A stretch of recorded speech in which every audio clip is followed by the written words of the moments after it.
کرتاس میں کی لکھا ہے؟ کرتاس میں عباس ہیں، ان کے بارے میں ہے کہ وہ اتنا روتے تھے کہ کنکریاں بھی تر ہو جاتی، یہ نہیں ہوتا، اور بے شک خیر اس حدیث میں جو الفاظ ہیں کہ اگر لکھوا لیتے تو مطلب ایک ڈائریکشن مل جاتی ہے، اس کا یہ مطلب ہے، یہی مطلب ہے نا؟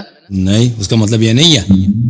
ابن عباس روتے تھے اور کہتے ہیں الرزیہ کل الرزیہ ما حال بین الرسول صلی اللہ علیہ وآلہ وبین الکتاب، کہتے تھے کہ تمام مصائب، پوری کے پوری مصائب اسلام کی اسی بات سے ہیں کہ صحابہ نے رسول پاک صلی اللہ علیہ وسلم کو وصیت نہیں لکھنے دیا، اور اس بات پہ روتے تھے، زمین کے کنکریاں تر کرتے تھے کہ اسلام کے سب مسائل، کہ انہوں نے کتاب نہیں لکھنے دیا، وہ کرتاس نہیں لکھنا، وہ کتاب لکھتا ہے، وصیت ہی تھا نا، ایک شخص جب مرتے وقت کچھ لکھتا ہے اس کو وصیت ہی بولتے ہیں. اور رسول صلی اللہ علیہ وسلم نے فرمایا تھا کہ میں ایسی چیز لکھ دوں گا کہ میرے بعد کبھی گمراہ نہ ہو جاؤ گے. وہ جھوٹ نہیں کہہ رہتا ہے، پیغمبر کو جو جھوٹا کہتا ہے نا وہ خود کافر ہوتا ہے. عبداللہ ابن عباس بھی کوئی وہ نہیں تھا، کوئی اداکار تھوڑی تھا، وہ صحابی ہے.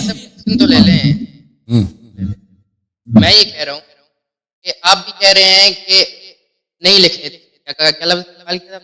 اچھا تسی جو ہے نا تاٹی آواز کٹ دی پئی ہے، آواز کٹ رہی ہے. اچھا سوال کرو نا، دوسروں کو بھی باری دے دو بھائی. میں نے کہا کہ اگر انہوں نے لکھنے نہیں دیا تو آپ کو کیسے پتا کہ علی کو خلیفہ بنایا تھا؟ یہ کوشچن انہوں نے، وہ جب ابن عباس کہہ رہے ہیں کہ انہوں نے وصیت نہیں لکھنے دی، تو پہلی بات یہ ہے کہ جنہوں نے نہیں لکھنے دیا ہے وہ صحابہ ہی تھے، اور انہوں نے یہ نہیں کہہ کر نہیں لکھنے دیا ہے کہ حسبنا کتاب اللہ، اور یہ کہہ کر نہیں لکھنے دیا کہ رسول صلی اللہ علیہ وسلم نستجیر باللہ ہزیان کہہ رہے ہیں. ہزیان کا مطلب بکواس. تو اس کا مطلب یہ ہے کہ جو پتہ چلا نا کہ یہ لوگ نبی صلی اللہ علیہ وسلم کے حیات میں، جو لوگ کہتے ہیں نا کہ صحابہ کیسے حضرت زہرا سلام اللہ علیہ کے دروازے پہ حملہ کر سکتے ہیں، جو لوگ ان کے حیات میں، ان کی زندگی میں ان کو گالی دے سکتے ہیں، ان کو وصیت نہیں لکھنے دیتے، تو یہ واضح بات ہے کہ وہ ان کے وفات کے بعد اگر وہ بات سنیں، ان کے گھر پہ حملہ کریں، ان کے بیٹی کے گھر پہ حملہ کریں، وہ جلائیں، ان سے کوئی بعید نہیں ہے. جو اتنے بے حیات ہے کہ حیات رسول صلی اللہ علیہ وسلم میں اتنے احسان کے باوجود ان کو گالی دے رہے ہیں ان کے منہ پر، ان سے کچھ بعید نہیں. پہلی بات یہ ہے. دوسری بات، آپ کہہ رہے ہیں کہ وہ آپ کو کہاں سے پتا کہ وہ امیر المومنین اعصم کی امامت لکھتے ہیں؟ اس کے کئی دلائل ہیں. پہلی بات، ابن عباس کو کیوں نہیں پتا؟ عباس کہہ رہے ہیں کہ انہوں نے وصیت نہیں لکھی تھی، اگر پہلے غدیر میں ہو چکا ہے. ہاں بھائی، کس نے کہا کہ ابن عباس؟ یہ دو مختلف باتیں ہیں. یہ کیوں ادعا کرتے کہ ابن عباس کو نہیں پتا؟ آپ کو نہیں پتا ابن عباس. او بھائی چپ کرو، پہلی بات چپ کرو تم. بھائی اپنے سوال کے جواب لے لو، پھر اگلا سوال کرو.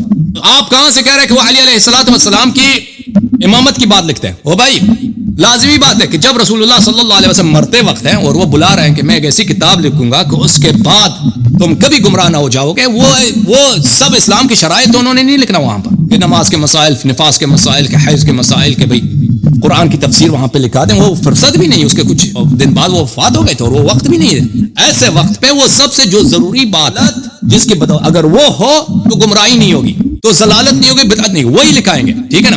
وہ یہ ہو ہی نہیں سکتا سوائے امامت کے کہ رسول صلی اللہ علیہ وسلم کے بعد ایک ایسا شخص ہو کہ رسول صلی اللہ علیہ وسلم جیسا امام ہو، جیسا معصوم ہو، جیسا ہادی ہو کہ اس کی اگر اتباع کریں گے تو لوگ گمراہ نہیں ہو جائیں گے. تو ٹھیک ہے نا؟ یہ اس کے علاوہ کچھ نہیں ہو سکتا. تو رسول اللہ صلی اللہ علیہ وسلم وہی کہنا چاہتے ہیں. یہ ایک دلیل. دوسری دلیل، خود رسول صلی اللہ علیہ وسلم کے جملے میں وہ لکھوا دوں گا کبھی آپ گمراہ نہ ہو جاؤ گے. یہ جملے انہوں نے کب پہلے بھی کہے تھے، کس کے موقع پر؟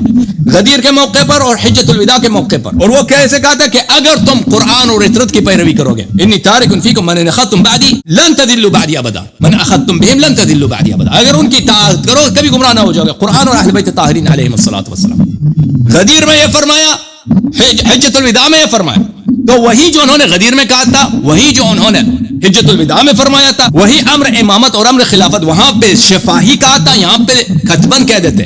کتباً کہہ دیتے، اسی بات کی تاکید، اسی بات کی پہ اصرار، اسی بات کو دوبارہ بیان، وہی انہوں دوبارہ کہہ دیتے کہ اس کے، کیونکہ رسول صلی اللہ علیہ وسلم کے وہی جملے ہیں جو انہوں نے غدیر میں کہتے ہیں، جو انہوں نے حجۃ الوداع میں کہتے ہیں. اب آپ کہہ رہے کہ عبداللہ ابن عباس کو نہیں پتا تھا. وہ بھائی کیوں کہہ رہے کہ عبداللہ کو نہیں پتا؟ کیا نہیں پتا تھا ان کو؟ بتاؤ نا، تم بات کرو بھائی. تمہارے مائکروفون سے بڑا شور آ رہا ہے، بڑا شور آ رہا ہے، ہمیں سب اذیت ہو رہے ہیں. تمہارے مائکروفون سے بڑا شور آ رہا ہے، بہت شور آ رہا ہے. پتہ نہیں تم نے وہاں پہ کیا رکھا ہوا ہے، وہ بہت ایکو آ رہا ہے تمہارے مائکروفون سے. بہرحال یہ عبداللہ ابن عباس کو نہیں پتا تھا. کہ آپ کیوں کہہ رہے کہ نہیں پتا؟ عبداللہ ابن عباس نے مجھے کہا کہ مجھے نہیں پتا تھا کہ پیغمبر کیا لکھانا چاہتے تھے. انہوں نے یہ تو نہیں کہا جن لکھانا. عبداللہ ابن عباس کہاں سے آپ کہہ رہے ہیں کہ اس کو نہیں پتا تھا کہ پیغمبر صلی اللہ علیہ وسلم کیا لکھانا چاہتے ہیں؟ بھائی ایک شخص کس بات کو جانتا کس بات کو نہیں جانتا، آپ کو کیسے پتا چلا اس کو نہیں معلوم؟ یہ ڈرامہ آپ نے شروع کیا نا.